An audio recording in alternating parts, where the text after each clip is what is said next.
സിപിഎമ്മിനോടും മുഖ്യമന്ത്രി പിണറായി വിജയനോടും തുറന്ന പോരിനിറങ്ങിയ അൻവർ എംഎൽഎ സ്ഥാനം രാജിവെക്കുമെന്ന് ഇന്നലെ രാത്രി മുതൽ സൂചനകളുണ്ടായിരുന്നു. ഇപ്പോൾ ഇതാ പി.വി. അൻവർ നിലമ്പൂർ എംഎൽഎ സ്ഥാനം രാജിവെച്ച് തെരഞ്ഞെടുപ്പിനെ നേരിടാൻ തൃണമൂൽ കോൺഗ്രസ് നിർദ്ദേശിച്ചതിന്റെ അടിസ്ഥാനത്തിലാണ് അൻവറിന്റെ രാജി. ഇന്ന് രാവിലെ സ്പീക്കറെ കാണാൻ പോകുന്ന വേളയിൽ എംഎൽഎ എന്ന ബോർഡ് അഴിച്ചുമാറ്റിയ കാറിലാണ് എംഎൽഎ യാത്ര ചെയ്തത്. കഴിഞ്ഞ ദിവസമാണ് അൻവർ തൃണമൂൽ കോൺഗ്രസിൽ ചേർന്നത്. സ്വതന്ത്ര എംഎൽഎ ആയ അൻവർ മറ്റൊരു പാർട്ടിയിൽ ചേർന്നാൽ അയോഗ്യനാകും. അത് മറികടക്കാനും നിലമ്പൂരിൽ വീണ്ടും മത്സരിച്ച് ശക്തി തെളിയിക്കാനുമാണ് അൻവറിന്റെ നീക്കമെന്നാണ് അറിയുന്നത്. അൻവറിന് മുൻപിൽ UDF വാതിൽ തുറക്കുകയോ അടയ്ക്കുകയോ ചെയ്തിട്ടില്ലെന്നാണ് ഇന്നലെ പ്രതിപക്ഷ നേതാവ് VD സതീശൻ പറഞ്ഞത്. അൻവർ വീണ്ടും മത്സരിച്ചാൽ അത് UDFന് മേൽ സമ്മർദ്ദം കൂട്ടും. തൃണമൂലിൽ ചേരാൻ MLA സ്ഥാനം തടസ്സമാണ്. ഈ സാഹചര്യത്തിൽ അയോഗ്യത മറികടക്കാനാണ് MLA സ്ഥാനം രാജിവെക്കുന്നതിലേക്ക് നയിച്ചത്. ഇടതുപക്ഷവുമായി തെറ്റിപ്പിരിഞ്ഞ പി.വി. അൻവർ ആദ്യം DMK-യിലേക്ക് ചേക്കേറാനാണ് ശ്രമിച്ചത്. എന്നാൽ DMK പ്രവേശനത്തിന് പച്ചക്കൊടി കാട്ടാതിരുന്നതോടെ അതേ പേരിൽ തന്നെ സംഘടന രൂപീകരിച്ച് അൻവർ പ്രവർത്തനം തുടങ്ങി. പിന്നീട് UDF-ലേക്ക് എത്താനായിരുന്നു അൻവറിന്റെ ശ്രമം. ഇതിനായി മുസ്ലിം ലീഗ് നേതൃത്വവുമായി ഉൾപ്പെടെ അൻവർ ചർച്ചകൾ നടത്തി.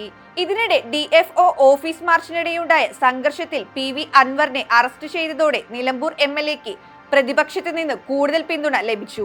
അൻവറിന്റെ UDF പ്രവേശനം ഉടൻ ഉണ്ടാവുമെന്ന പ്രവചനങ്ങൾക്കിടയിലാണ് അദ്ദേഹം തൃണമൂൽ കോൺഗ്രസിലേക്ക് എത്തുന്നത്. 2011 അൻവറിന്റെ സ്റ്റാർ വാല്യൂ തിരിച്ചറിഞ്ഞ CPM ആദ്യമായി അദ്ദേഹത്തിന് സീറ്റ് നൽകുകയായിരുന്നു. 2011 തോറ്റെങ്കിലും തോൽവിയുടെ വീര്യത്തിൽ സമ്മാനമായി കിട്ടിയ നിലമ്പൂർ സീറ്റ് അട്ടിമറി നടത്തി 2016 അൻവർ ഇടത് ചേർത്തതോടെ ശരിക്കും താരമായി. 2021 വിജയം ആവർത്തിക്കുകയും ചെയ്തതോടെ നിലമ്പൂർ അൻവറിന്റെ കുത്തകയായി. പ്രതിപക്ഷ നേതാക്കൾക്കെതിരെ വലിയ വിമർശനം ഉന്നയിച്ചതോടെ CPM സൈബർ സംഘങ്ങളുടെ നേതാവായി അൻവർ വളർന്നു. പിന്നീട് ADGP MR അജിത് കുമാറിനെതിരെ ആരോപണങ്ങൾ ഉന്നയിച്ചതോടെയാണ് CPM-ഉം അൻവറും തമ്മിൽ തെറ്റുന്നത്.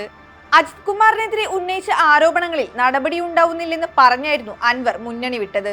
നിയമസഭയിൽ 150 കോടിയുടെ കോഴ ആരോപണം ഉന്നയിച്ച വിഷയത്തിൽ പ്രതിപക്ഷ നേതാവ് VD സതീശനോട് മാപ്പ് ചോദിച്ചിരിക്കുകയാണ് അൻവർ ഇപ്പോൾ. എല്ലാം മുഖ്യമന്ത്രിയുടെ പൊളിറ്റിക്കൽ സെക്രട്ടറി P ശശിയുടെ നിർദ്ദേശപ്രകാരം ചെയ്തതാണെന്നും അൻവർ വ്യക്തമാക്കി. ശശിയേട്ട, ഇത് ശരിയാണോ എന്ന് അൻവർ അന്ന് ചോദിച്ചപ്പോൾ പൂർണ്ണമായും ശരിയാണെന്നാണ് ശശി പറഞ്ഞത്. ഇപ്പോൾ ഇത് വീണ്ടും നിലമ്പൂരിൽ മത്സരിക്കുമെന്ന് പറഞ്ഞ അൻവർ മലയോര ജനതയുടെ പ്രശ്നങ്ങൾ അറിയുന്ന VS ജോയിയെ സ്ഥാനാർത്ഥിയാക്കണമെന്നാണ് അഭിപ്രായപ്പെടുന്നത്. വരാനിരിക്കുന്ന നിലമ്പൂർ ഉപതെരഞ്ഞെടുപ്പിൽ UDF-ന് നിരുപാധിക പിന്തുണ പ്രഖ്യാപിച്ചതിന് പിന്നാലെയാണ് VS ജോയിയെ സ്ഥാനാർത്ഥിയാക്കണമെന്ന ആവശ്യം പി.വി. അൻവർ ഉന്നയിച്ചത്. മലയോര ജനത അനുഭവിക്കുന്ന വന്യജീവി പ്രശ്നം ഉൾപ്പെടെയുള്ളവയെക്കുറിച്ച് കൃത്യമായി അറിയുന്നയാളാണ് VS ജോയ്. താനുമായി വന്യജീവി പ്രശ്നം നിരന്തരമായി സംസാരിക്കാറുണ്ടെന്നും അൻവർ പറഞ്ഞു. നിയമസഭാ തെരഞ്ഞെടുപ്പോടെ രാജിവെച്ച് പാർട്ടിയിൽ ചേർന്ന് തെരഞ്ഞെടുപ്പിനെ നേരിടാമെന്നായിരുന്നു നേരത്തെ തീരുമാനിച്ചിരുന്നത്. എന്നാൽ കൊൽക്കത്തയിൽ മമതാ ബാനർജിയുമായി നടത്തിയ കൂടിക്കാഴ്ചയിലാണ് ദീദി എന്ന് എല്ലാവരും സ്നേഹപൂർവ്വം വിളിക്കുന്ന മമത രാജിവെക്കാൻ പറഞ്ഞത്.